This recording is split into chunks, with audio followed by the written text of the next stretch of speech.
चलिए आइए दोस्तों, तो हम लोग जो है आज फिर एक नए वीडियो की शुरुआत करते हैं जिसमें हम आप लोगों के बीच इंग्लिश के कुछ महत्वपूर्ण ऑब्जेक्टिव क्वेश्चन को लेकर के फिर से प्रस्तुत हैं। तो चलिए बिना देर किए हुए हम लोग वीडियो की शुरुआत करते हैं। तो आप लोग जो है वीडियो के अंत तक बने रहिए ताकि आप इस वीडियो का फ़ायदा जो है अपने एग्ज़ाम में ले सकें। चलिए देखिए, तो हमारे पास जो पहला क्वेश्चन दिया हुआ है, कहता है the soldier is a dash poem, यानी कहता है जो सोल्जर है वो किस प्रकार की कविता है। तो आपको पढ़ाया गया है कि द सोल्जर जो है आपका वार पोएम है। कैसा पोएम है? तो वार पोएम है। चलिए क्वेश्चन नंबर 2 देखते हैं। कहता है Macavity is called, Macavity is called, कहता है मैकेविटी कहलाती है। तो मैकेविटी जो है दोस्तों हिडन पाव कहलाती है, मतलब छिपा पंजा कहलाती है। ठीक है, चलिए तीसरा क्वेश्चन देख लेते हैं। कहता है कमला दास इज एन डैश पोइटेस, कहता है कमला दास कैसी पोइटेस हैं? तो ये इंडियन पोइटेस हैं। ठीक ना, कैसी पोइटेस? तो इंडियन पोइटेस हैं ये। चलिए हम लोग क्वेश्चन नंबर 4 देखते हैं। चलिए क्वेश्चन नंबर 4 आपके पास कहता है कि the poet in song of my self dash for him self, यानी सॉन्ग ऑफ माई सेल्फ जो पोएम है और उसके जो पोएट हैं वाल्ट व्हिटमैन, कहता है वो खुद क्या करते हैं? Cries, sings, laughs, shouts. तो ये जो है खुद सिंग्स मतलब गाते हैं। क्या करते हैं? गाते हैं। चलिए पांचवा क्वेश्चन कहता है सेबी वाज, यहाँ पे वाज हो जाएगा दोस्तों। Sebi was interested in gourds, Sebi जो है मतलब गॉड में किस तरह से इंटरेस्टेड था? तो ये पैशनेटली, पैशनेटली का मतलब हुआ कि पूरे मन से, पूरे चाह से, पूरे उत्तेजना से। फिर क्वेश्चन देखिए, कहता Bharat is my home is an extract from the speech of, देखिए कहता है भारत इज माई होम जो है ये एक भाषण का अंश है जिसे दिया है हमारे डॉक्टर जाकिर हुसैन ने। किसने दिया है? डॉक्टर जाकिर हुसैन ने। फिर सातवां क्वेश्चन देख लीजिए, कहता है John Keats is the poet of, John Keats जो हैं वो किस चीज़ के यानी किस पोएम के कवि हैं? ये टू ऑटम के कवि हैं, टू ऑटम के।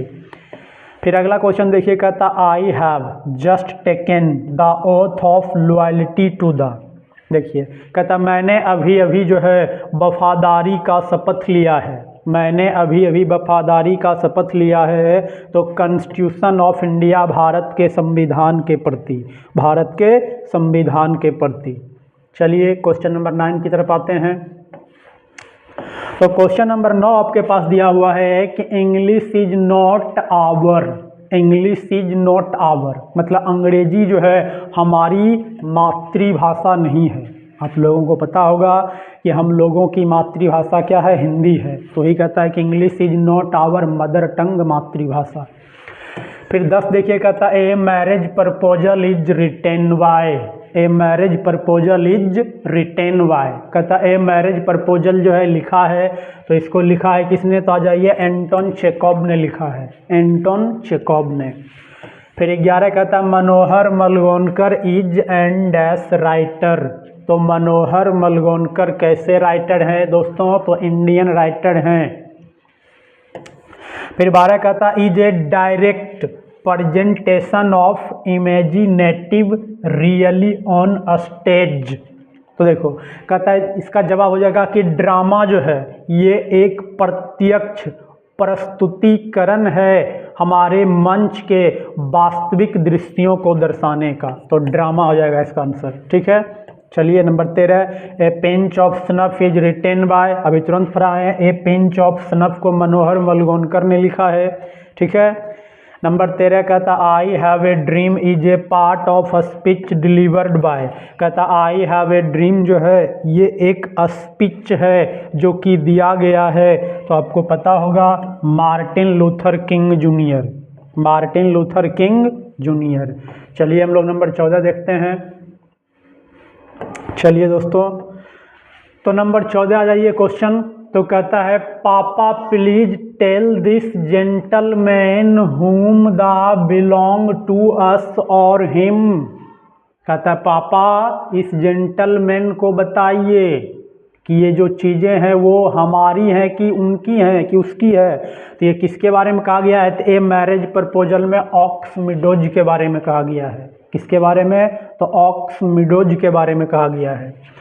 फिर नंबर 15 क्वेश्चन देख लीजिए। The poem sweetest love I do not go is composed bye. जो पोएम है sweetest love I do not go, इसको कंपोज्ड किया है। तो इसको कंपोज्ड किया हमारे जॉन डन ने। नानू काका वाज द नरेटर्स। नानू काका लेखक के थे। तो मैटरनल अंकल, मामा जी जिसको हम लोग कहते हैं। ठीक ना। चलिए क्वेश्चन नंबर 17 देख लेते हैं हम लोग। क्वेश्चन नंबर 17 देखिए क्या कहता है। चलिए बहुत ही इंपॉर्टेंट क्वेश्चन है कि ए मैरिज प्रपोजल इज एन। तो ये जो है एक तरह का वन एक्ट प्ले है दोस्तों। ए marriage proposal is one act play. Option में यहाँ पे ए होना चाहिए। तो ए marriage proposal is a one act play. A marriage proposal जो है एक तरह का एकांकी है या एक तरह का नाटक है। फिर 18 कहते हैं I dash myself to the service of these values. यानी कहता है मैं खुद शपथ लेता हूँ कि मैं इन महत्वों की, मैं उन वैल्यू की सेवा करूँगा। तो ये आपका भारत इज माई होम का है। तो आपका जवाब हो जाएगा प्लेज। क्या हो जाएगा? प्लेज। चलिए अगला क्वेश्चन देखते हैं। नंबर 19 आ जाइए। तो देखिए नंबर 19 क्वेश्चन। चलिए कहता I have a dream the dream is for the freedom of Negro in America. मतलब आई हैव ए ड्रीम जो है वो कहाँ के लोगों को आज़ादी दिलाने के बारे में कहा गया है। तो अमेरिका के निग्रो को। फिर कहता है 20 नंबर की the condition of Negro was. तो इसका आंसर हो जाएगा अपालिंग। जो निग्रो की स्थिति है, जो काले लोगों की स्थिति है वो भयावह है, वो दयनीय है। क्या है? दयनीय है। ठीक है ना। चलिए नंबर 21 देखिएगा। था Martin Luther advocate non violence means. देखिए मार्टिन लूथर जो है कहता है वो नॉन वायलेंट मतलब अहिंसा के वकालत करते थे। तो उसके रूप में ये संघर्ष पीरियड में थे, स्ट्रगल पीरियड में थे ये। फिर आ जाइए कहता Martin Luther King Junior was a great orator. Martin Luther एक महान वक्ता थे। 23 कहता I have a dream phrase is repeated. यानी आई हैव ए ड्रीम जो शब्द है कितने बार रिपीटेड हुआ है पूरे चैप्टर में? तो 9 टाइम्स मतलब 9 बार रिपीट हुआ है टोटल।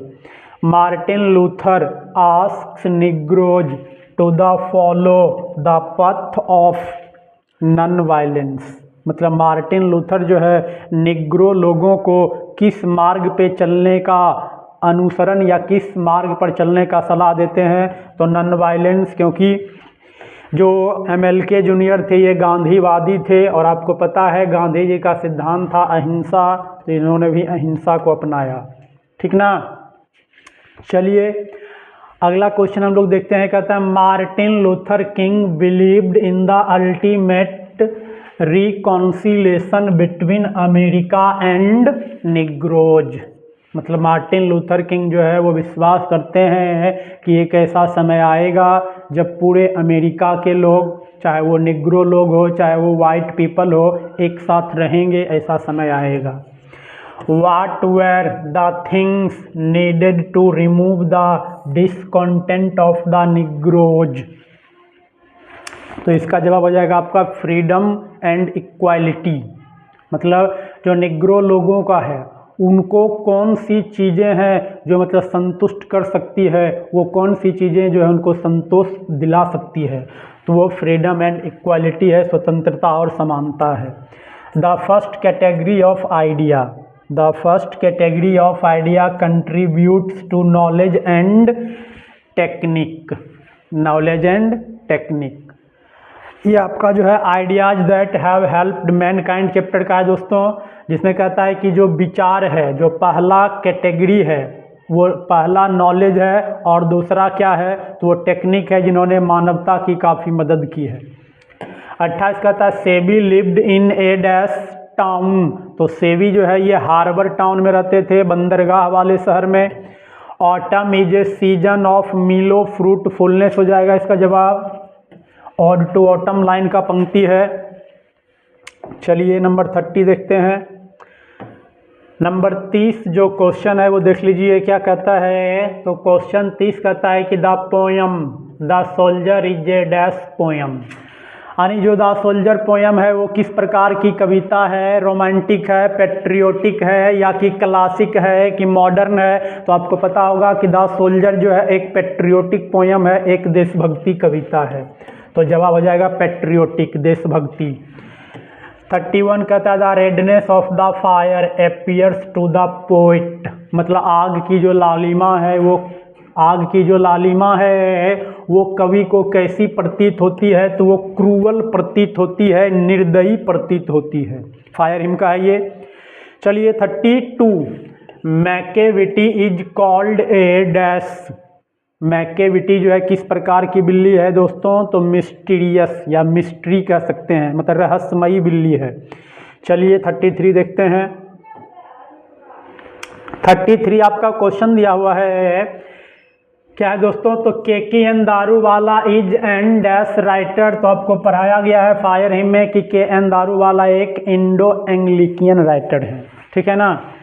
34 आइए, the poet got up to collect water from the, यानी जो पोएट हैं उन्होंने वाटर को मतलब क्या चीज़ में जमा कर रखा था, पानी को। तो ये स्नेक चैप्टर का है, तो वाटर ट्रॉफ, पानी को जो कंटेनर कहिए, नाद कहिए, जलपात्र कहिए। 35 है Burton Russell was a philosopher थे, हिस्टोरियन थे, मैथमेटिशियन थे। तो आपका सही जवाब क्या है दोस्तों, scientist and singer, scientist and mathematician, geologist and dancer. तो आपका सही जवाब हो जाएगा हिस्टोरियन एंड मैथमेटिशियन। 36 लीजिए, कहता है the poetess bags for from the strangers, जो कवित्री हैं वो अजनबियों के दरवाजे पर क्या ढूंढती है, तो वो अपने दादी माँ के जैसे प्रेम को ढूंढती है। किसको, तो प्रेम को। ये आपका जो है my grandmother's house poem है। Sebi was a dash year old Japanese boy, कहता है सेबी जो है कितने वर्ष का जैपनीज बॉय है, तो 12 ईयर 12 वर्ष का। फिर 38 देख लीजिए, the poetess found large number of in her house, यानी कहता है द पोएटेस फाउंड, यानी कवित्री पाते हैं बहुत बड़े संख्या में अपने घर में किन चीज़ों को, बुक्स को, पेन्स को, पेंसिल को या शार्पनर्स को। तो दोस्तों तो कवित्री है अपने घर में बहुत सारे संख्या में किताबों को पाती है, जिसका देख कर के उसका ब्लड भी थम जाता है कि आगे चल के इतनी किताबों को हमको पढ़ना है। माय ग्रैंड मदर्स हाउस का ही है। चलिए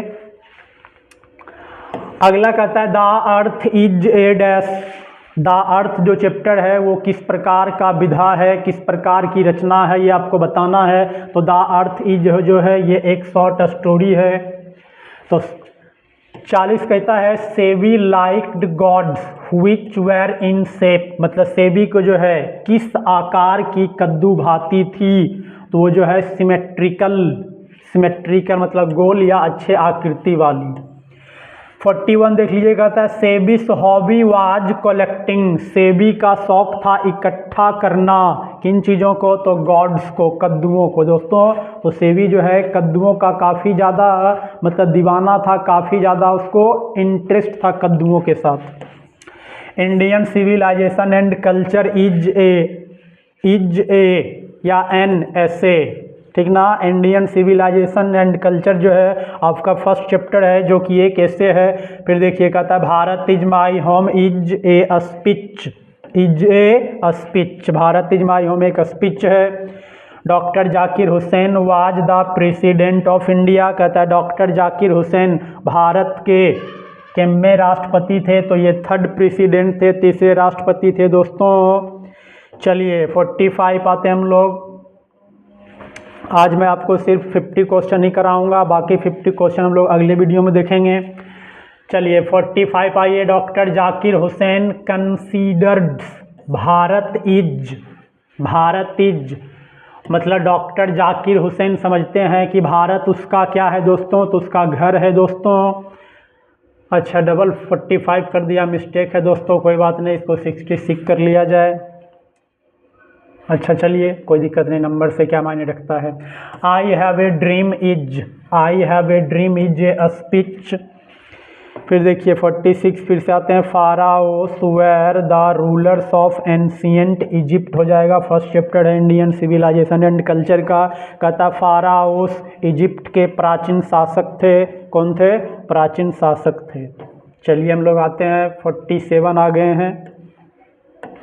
चलिए my experiments with truth is written by. कहता माई एक्सपेरिमेंट्स विथ ट्रुथ जो है इसको लिखा है, तो आप सबों को पता होना चाहिए, महात्मा गांधी का ये ऑटोबायोग्राफी है। कहता मैकेविटी इज ए, तो मैकेविटी इज ए कैट, एक बिल्ली है दोस्तों। 49 देखिए आई have a dream is written bye, तो मार्टिन लूथर किंग जूनियर होगा। आई हैव ए ड्रीम को किसने लिखा है? तो मार्टिन लूथर किंग जूनियर ने लिखा है। चलिए हम लोग लास्ट क्वेश्चन 50 आते हैं दोस्तों। सिविलाइजेशन टॉट अस, सभ्यता हमें सिखाती है। तो क्या सिखाती है दोस्तों? ये हमें मानवता सिखाती है, फ्रेंडली होना सिखाती है, ठीक है ना। तो आपका जवाब हो जाएगा C number, to be human. सभ्यता हमें मानवीयता सिखाती है, एक दूसरे के प्रति फ्रेंडली होना सिखाती है। तो चलिए दोस्तों आज हमने आपको 50 ऑब्जेक्टिव क्वेश्चन करवाए हैं जो कि आपके प्रोज एंड पोएट्री सेक्शन से रिलेटेड थे। तो आप लोग इस वीडियो को शुरू से लेकर अंत तक देखिए, आपके एग्ज़ाम में बहुत ही मददगार साबित होगा। तो चलिए हम लोग फिर अगले वीडियो में मिलेंगे, तब तक के लिए स्वस्थ रहिए, मस्त रहिए और अपने एग्ज़ाम की तैयारी करते रहिए। Thank you for watching this video.